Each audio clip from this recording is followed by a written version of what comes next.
This video is about my new MR2, the Daily. I really like it. It's completely standard. It's really clean and tidy. It's my daily car. It's not very fast because it's standard. It handles great because they fucking do. I really love how they handle. And the whole plan was get a 180 swap ready and then just literally drop it in, because when, you know, once we've got a conversion like here ready to go, from here ready to go to in the car running is a weekend maximum. So yeah, gonna do that and still use it as a daily, but with like maybe 350 horsepower or so. But then, well, things have escalated, and while it is still maybe be a daily, not every day, it's one of them ones where, you know, the meme when you have a car and you start modifying it and it becomes your race car, so you need a new daily, and then you start modifying it and it becomes your race car, so you need another new daily, and so on. And someone actually said that to me the day I bought that MR2. They're like, how long till that becomes your race car? And I was like, never. But although it's not going to become a race car, it's still going to probably still only be maybe 350 horsepower, maybe a bit more, not much. Yeah, it's going to be a bit less sensible because I kind of had an idea, fell in love with things, and to be honest, a nice big estate car that we can lug stuff about in, like engines and gearboxes, is probably more useful as a daily anyway. So although I'm still dailying it for now, soon, or not soon, whenever I get it ready, it's going to be a 5-cylinder turbo, VR5 in fact. Basically, I've fell in love with how these fit. I absolutely love how these sound. I love 5 cylinders, always did. And I don't know if you remember in previous videos, I've always said my other MR2 that I'm gonna build, that I've never actually got around to building, is gonna be like the Funmobile. It's got, you know, I never planned big power. It was always gonna be basically my rally car, my fun car. It was gonna be, say, 350 horsepower, super responsive, and just fun, like not the fastest thing in the world, but like the driving experience. So mega responsive, mega torquey, just a fuck about car. It made all the right noises and did all the right, you know, flames and whatever. A bit like this used to be when it was low power, when it, well, 265 brake or whatever it made, when it was that sort of thing, but upper level from that even. And I thought, you know what, this engine option gives me the opportunity to tick all the boxes of stupid shit I've always loved. You know, like with cars, you think, oh, I love this, I love that, I love whatever. And with almost every car, you can only have a few of those things. You kind of need a whole bloody collection of cars to do all the things you want, or all the things you like. But the beauty of MR2s, which is why I've gone from like, you know, having no interest in them to like, fucking hell, these things are brilliant, is they are able to do, from my enjoyment point of view of cars, fucking everything. And things I like with cars, like, or, you know, like deep down what I've always loved in cars, or, you know, not necessarily what I've owned, but my sort of dream stuff, my favourite stuff. So what we got? We've got the Audi 5-cylinder noise. Nice. Turbos. Great. Group B rally cars. Really great. Anti-lag. Wonderful. Group 5 race cars. Cool. The Lancia Monte Carlo Turbo Group 5. Crazy. Which again was, it was a 1.4 litre 4-cylinder 16-valve turbo mid-engine rear-wheel drive batshit crazy thing. And yeah, all these kind of things I love, and that is a lot of different cars. But if I could cram as many of those things without spending £500,000 per car like you would for most of those things right now, into one car, I'd be very pleased. And with this, I should be able to. Basically, this is the 20 valve VR5 engine. So 5 cylinders, 4 valves per cylinder. Not quite a straight 5, as you can see. It goes boom, boom, boom, boom, boom. But they sound like one, and they are, in all intents and purposes, one. They're a V engine, but at like, I can't remember what it is, 15 degrees? Bugger all anyway, they're practically straight up. So they sound like slightly more warbly than usual 5 and 6 cylinders.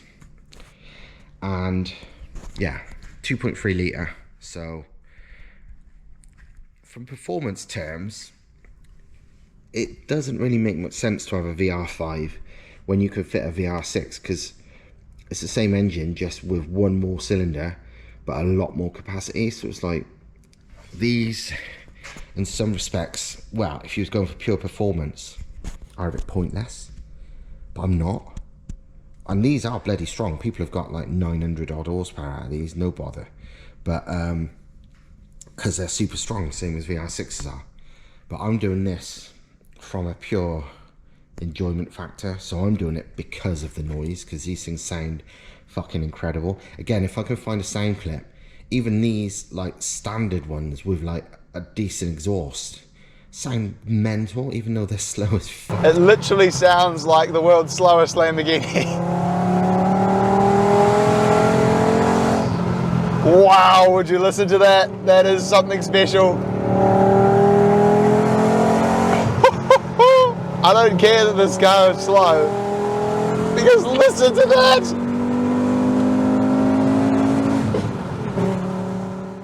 Another thing I fell in love with these was this exhaust manifold. Completely standard, but it's a fucking work of art. And I just love how it looks. It looks like a proper old school race car, you know, 80s Formula 1, you know, Group 5 car exhaust. So it's like, yeah, I want to use that, but with a turbo. And I told Thomas, and he's like, yeah, I can do that. So he made this absolute fucking badass merge pipe for it. And he was like, where do you want the turbo?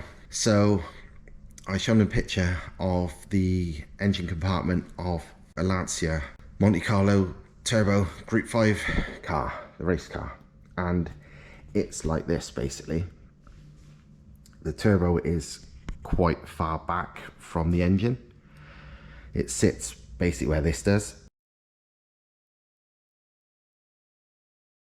We trial fitted this when this was all made in this car, because thankfully the VR5 manifold actually bolts to the VR6 head, so we knew exactly where to mount it.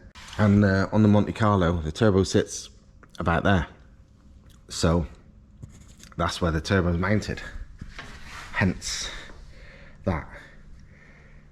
And yeah, it's gonna be awesome. I'll probably have 2 exhausts for it, but one I'm fairly sure I'm gonna make a fucking, well, this way, whatever it is, like a 90, and then maybe a race cat as a tailpipe.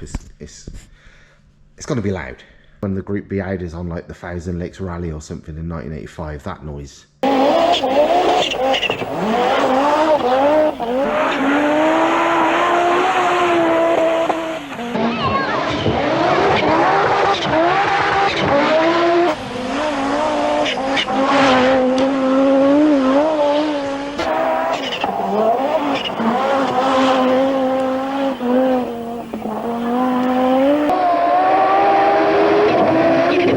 Turbo, the eagle-eyed among you might recognize that flange. That is a Subaru flange, and that's because as soon as I had the idea of what I wanted, like 350 odd horse, super responsive, I know it's I didn't want to spend a fuck ton of money, you know, so like value for money without being shit. And also I wanted it, I know, again, it's the experiencing, but I wanted mega fucking loud turbo chatter, again, like the Audi.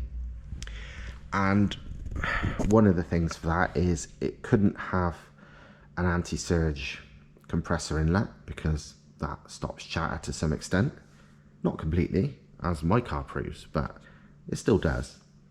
And yeah, another thing I wanted was it to have a fairly oversized compressor for the turbine, to the extent that it's a turbo that might even have well, it does have surge issues on certain engines, because all those things, the close, you know, I mean, when I say surge issues, I mean on throttle surge, which is, you don't want, that breaks things.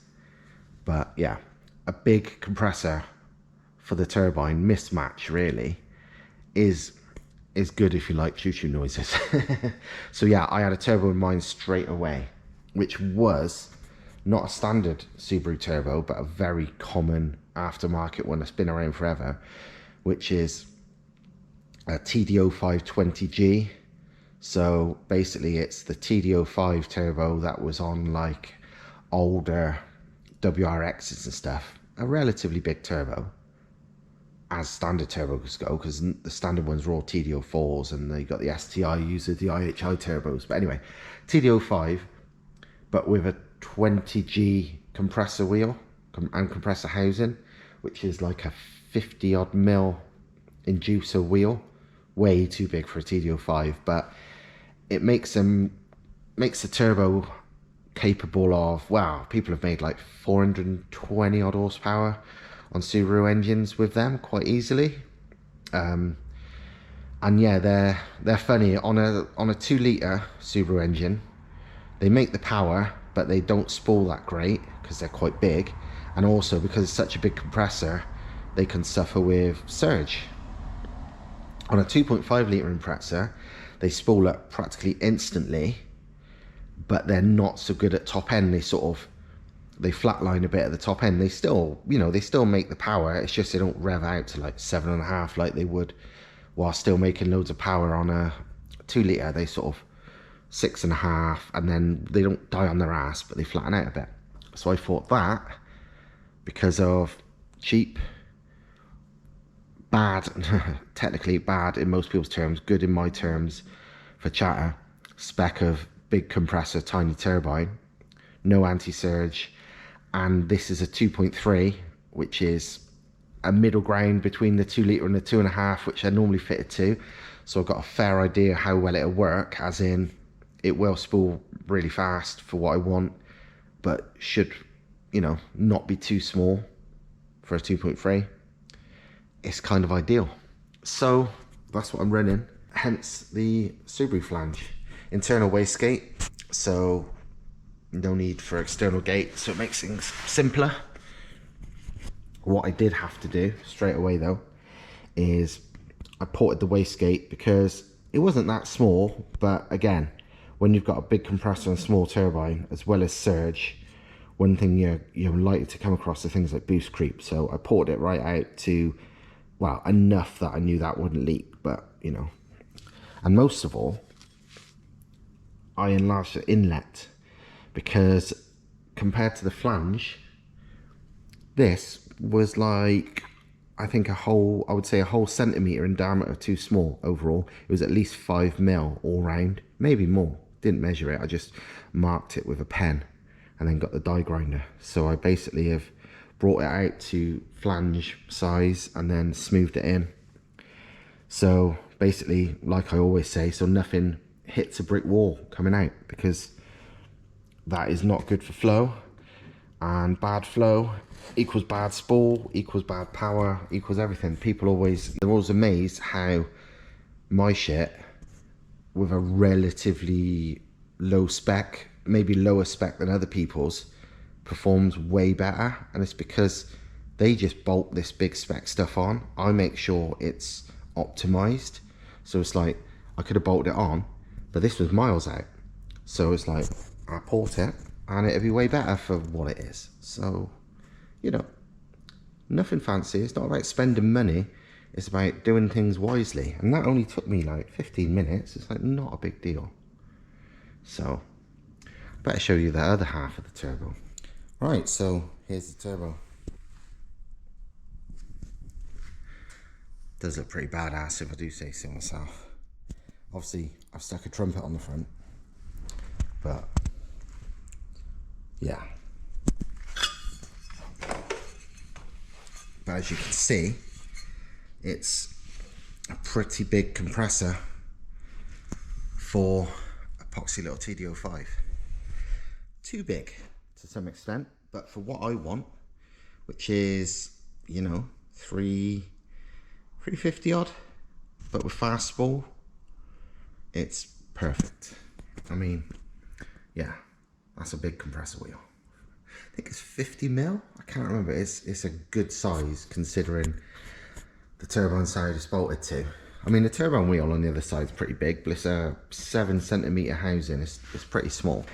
Old school 80s angry turbo craziness. I mean, don't get me wrong, I could fall in love with a 5-cylinder so much I build like a big power one of these one day. But common sense really is you wouldn't build a big power one of these when you can just fit a VR6, which is another half a litre minimum, or as much as 900cc. It's almost a litre more if you used an R32 engine. I'm really excited for this. It's going to be like a couple of 100 horsepower slower than this one. I mean, it's still going to be mental because that much power in a Mark III MR2 it weighs under 1,000 kilos is still properly supercar fast. It's just not as ridiculous as that. But this one is going to be mega fun, like full boost pretty much instantly, a ton of torque even without boost because it's 2.3 litres rather than 1.8, and yeah, it's going to be good. Inlet wise, of course, I'm going to run a big ass trumpet. It won't be directly on the turbo like that because, to be honest, for turbo chatter, that's not the best. You want at least a 90 degree. Don't ask me the science. Honestly, I've spent way too much time over the years like experimenting, and then thankfully, amazingly, the guys at Keep It Reet, the YouTube channel, the Australian one, is fucking brilliant. They did the test that I always wanted to do, and I'm glad they did because it saves me the job, although it massively blew up for them, so in a way I wish I did do it. But yeah, they did a test.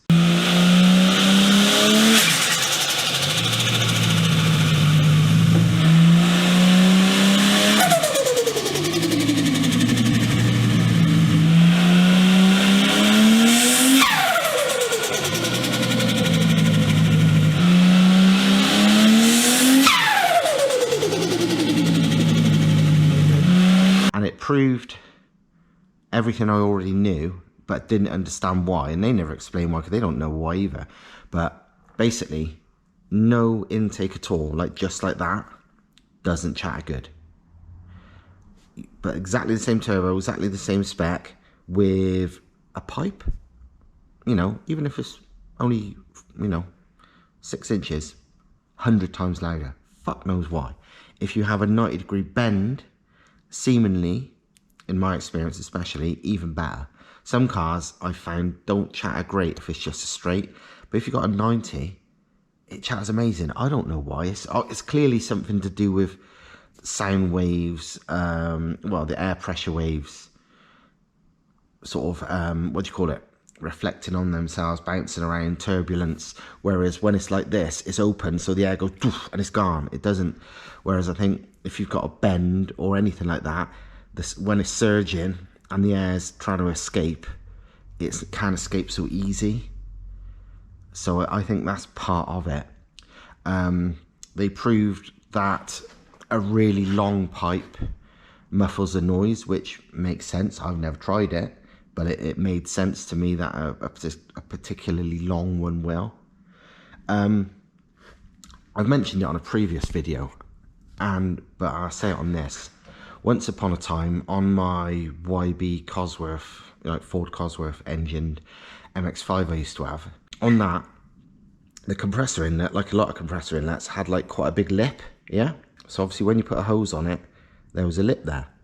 So because of me importing and I know it works, I thought, fuck this. So I took the housing off one day and spent, you know, half an hour smoothing it off to a nice bell mouth shape. And because I knew that would flow way better. And fuck yeah, it did. It actually, even though it was only like a T3 turbo, so it already spooled up pretty fast, it spooled up much faster just from doing that, which is understandable. But it absolutely killed the turbo chatter. It went from really fucking loud to not much at all. Why smoothing it out that way affected it, I'm not sure, because that should surely affect the air coming in more, not out. But bell mouths, from what I understand, and I'm not a scientist, kind of work both ways. So if you've got a smooth, rather than a step, if you've got like, you know, like exhaust, rather than going step to larger, if it expands like that, it flows better. So I'm presuming originally when it was a step, that step caused turbulence, and me making the bell mouth made it make less turbulence on the way out, which made the chatter quieter, which I was a bit gutted about, really. I would have, again, it's the enjoyment factor. I probably would have gave up that increased response and whatever I had to have more of that chatter. I know it's pathetic, but it's enjoyment. EV owners wouldn't understand this. Shite. I ain't doing anything on this one anyway, because there is no lip, because they've had to fucking, you know, bore out this wheel, this housing, to make this massive wheel fit anyway. But yeah, it's weird, the science of this, but I reckon I might have it. I don't know what I'm gonna have. Thomas was like, oh, you should have it, the intake like the one we sell, you know, and like I used to have on my old engine, where the air filter's down by the side duct. For performance, fuck yeah, that's the best. But this car's not really about that, and as pathetic as it might seem to some people to not want the maximum performance, I want the maximum fucking chatter, dose, whatever the fuck you want to call it. So I reckon I might do like a 90 like that and have the filter like that, maybe. I'm not even sure. I have to see what fits. And another reason I might do that is because that's what the Monte Carlo Group 5 car had. It basically was a pipe that went up and ended basically on the rear deck lid, the engine cover, with a big bell mouth thing and some mesh. I don't think they even ran a filter. Car with the most famous, crazy turbo chatter is again the 5-cylinder Audi Quattro Group B car. But the turbo inlet on that, well, that's not why it chatters so much. The reason why it chatters is because it's a similar sort of turbo to this. It's a K27 with like a K29 and non-anti-surge compressor housing. So it's kind of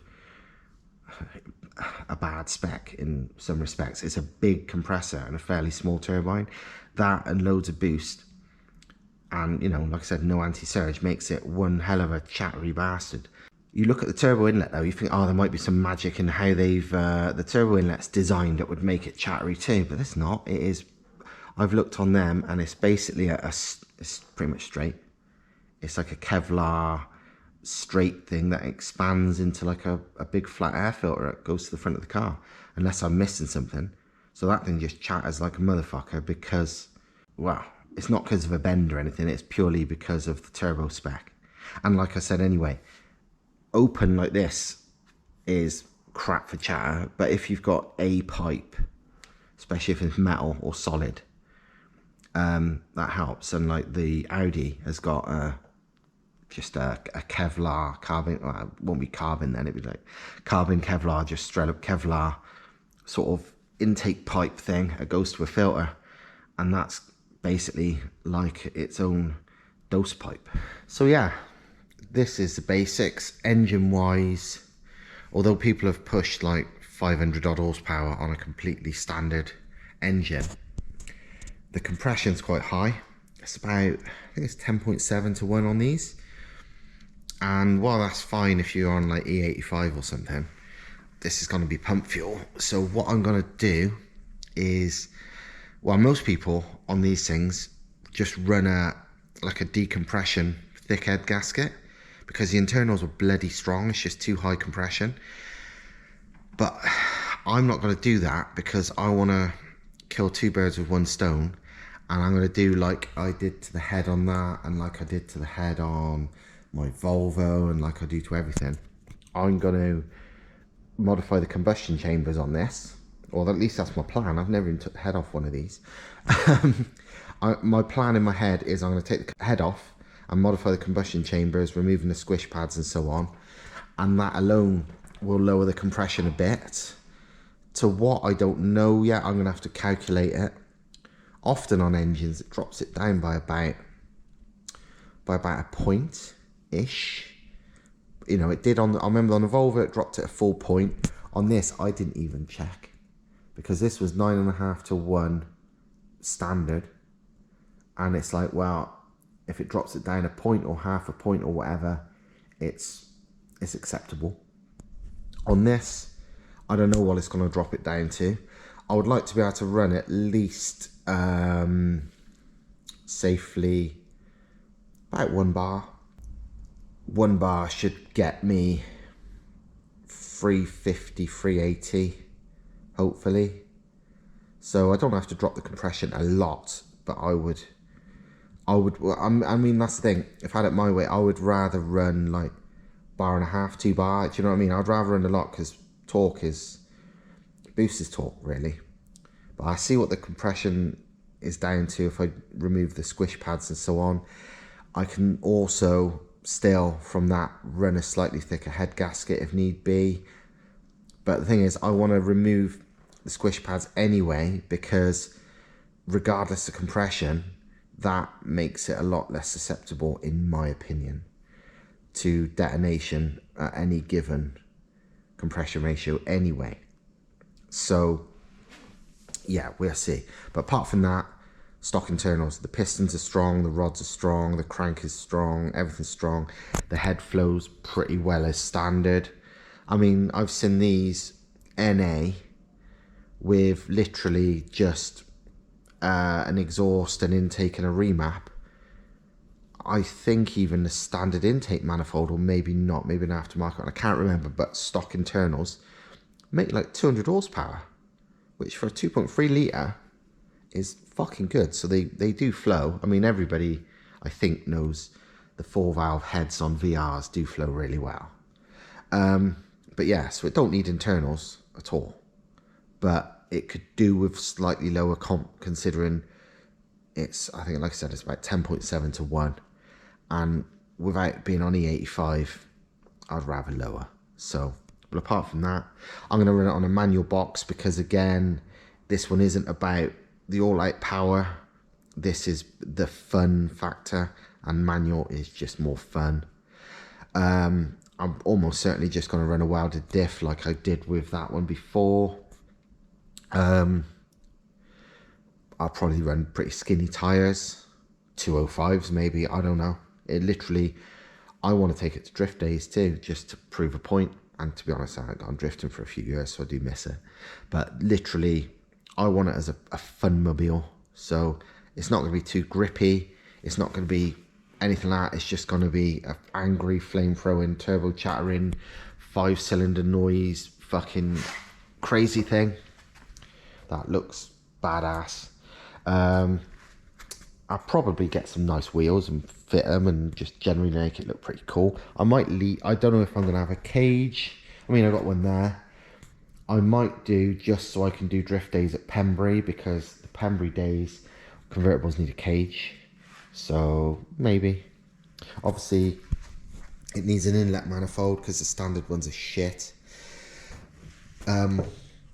Because VR5s are basically VR6s with one less port, well, one less cylinder, you can use VR6, R32, whatever manifolds, you know, 24 valve VR engines with just one end cut off the manifold, because that's all they are. The bolt pattern's the same. As you can see, the ports are pretty massive, different shapes depending which one, you know, if it's close or far, but they're all big, very big. The exhaust ports are big too. You see why these make power. And yeah, I'll probably run probably run just a charge cooler in the end. Well, I don't know, see, because it's going to be like this one, where I'm going to have the bulkhead. It'd be like a Renault 5 Turbo 2 or Clio V6 or 205 T16, where it's going to have a removable fake bulkhead behind the seats, which allows you access to everything, plus access to whatever fuel system and anything you mount there. So I can mount like, well, whatever I want there.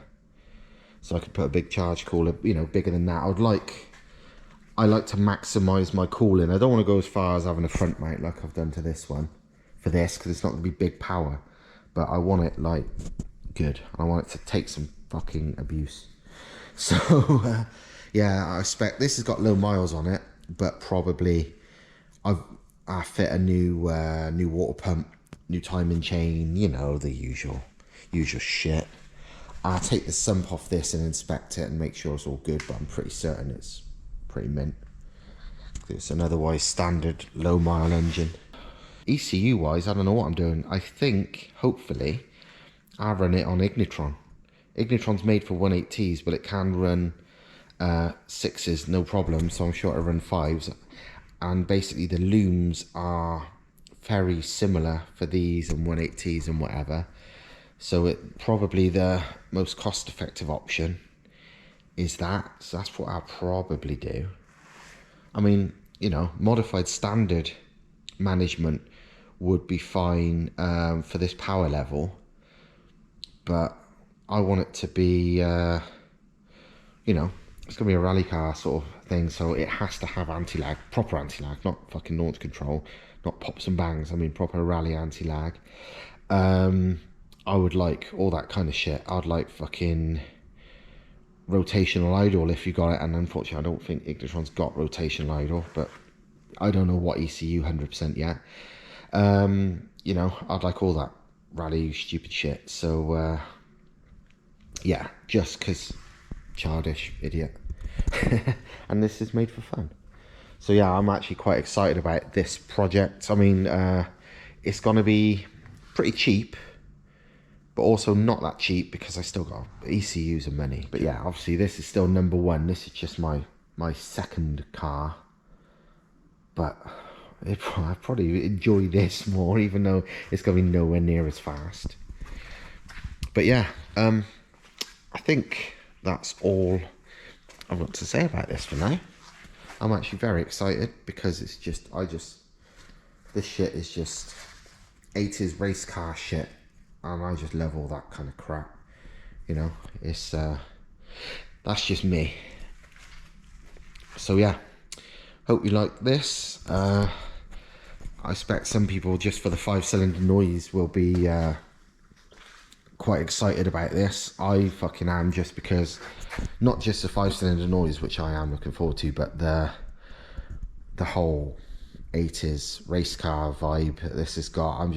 I know it's going to be fun. Like, I miss, to some extent, although this is wildly faster, I miss how this used to be at like 265 brake. It was, you could hammer the absolute crap out of it and it not be so, it was ridiculously fast, but not enough that you were gonna kill yourself in any moment. And it just did big flames, and it was just pretty, you know, wild, but controllable wild. Whereas now it's just a fucking animal. This, I plan to be like this, but sounding better and sounding crazier. So, and also looking cooler too. So yeah, that's the end of this episode, this story, this introduction to this badass setup. And hopefully quite a lot of progress coming soon. In fact, tomorrow I'm going to go and pick up loads of stuff for this. Not particularly exciting stuff, but important stuff. But that can wait for another video. See you next time. Ta-ra.